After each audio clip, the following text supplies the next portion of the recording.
اور آج اولاد ہمارے کہنے کی نہیں. شیروں کو تو کیا منائیں گے, اولاد نہیں مانتی, بیوی نہیں مانتی. کچھ اپنا بھی قصور مانو نا, کچھ گڑبڑ ہے نا اندر. اختر شیرانی نے بڑی عجیب بات کہی, اسی کو کہتا ہے کہ یہ عذر امتحان ہے, جذبہ دل کیسا نکل آیا.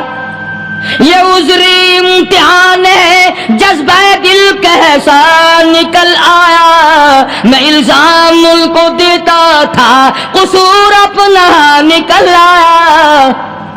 گریبان میں جا کر دیکھو, ٹٹول کر کے دیکھو, اپنی نیتوں کو ہاتھ مار کے دیکھو, اپنے عقیدے کو ٹٹول کے دیکھو, اپنے ایمان کو تلاش کر کے دیکھو, اپنی نظروں سے پوچھو, اپنی زبان سے پوچھو, اپنے پیٹ سے پوچھو, تیرے اندر کیسی روزی جا رہی ہے.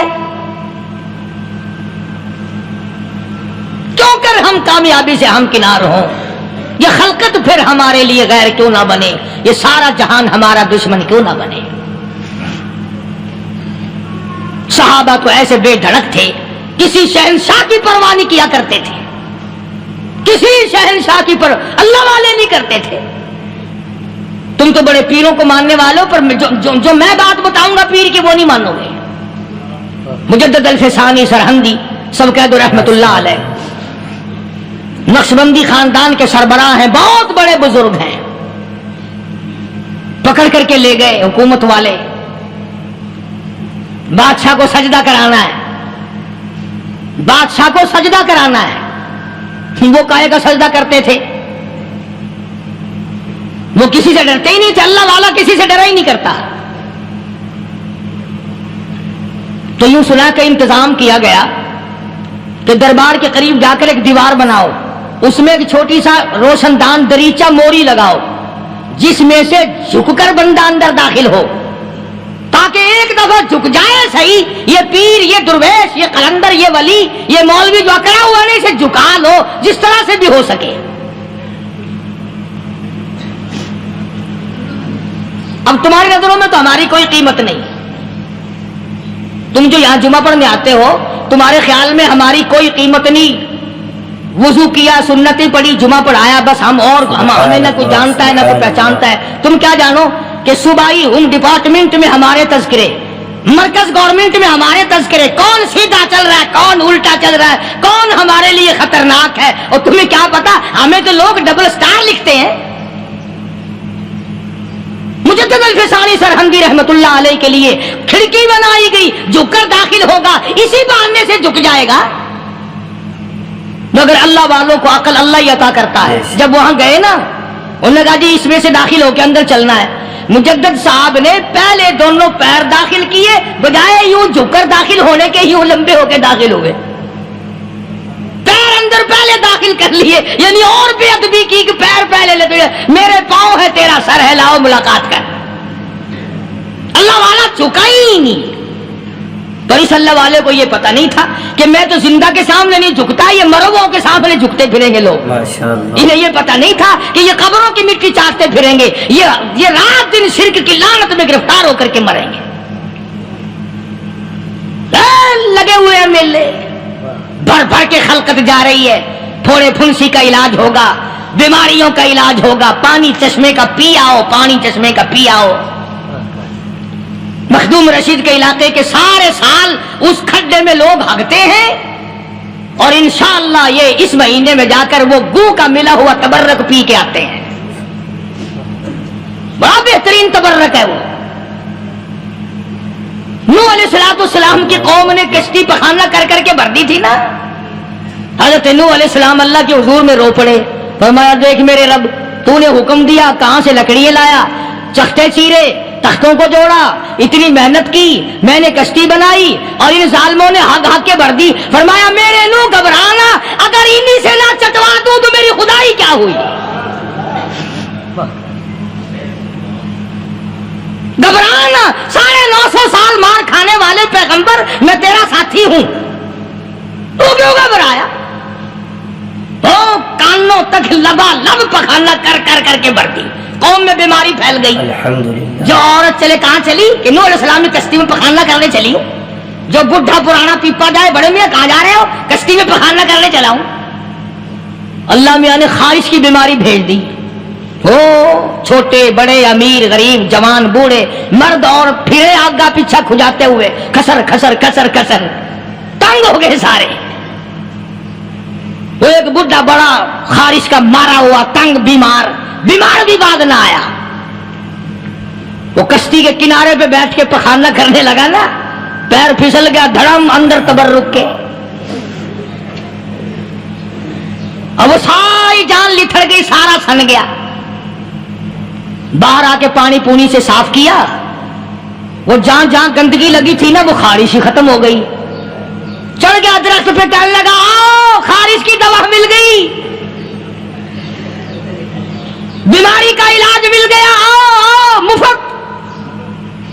آ گئی دنیا بیماری میں, اور کیا چاہیے. بھاگی بھاگی خلق. انہوں نے کہا ہے, انہوں نے کہا بظاہر دیکھنے میں یہ گند ہے, یہ کھاج کی دوا ہے, من لو اٹھا کے.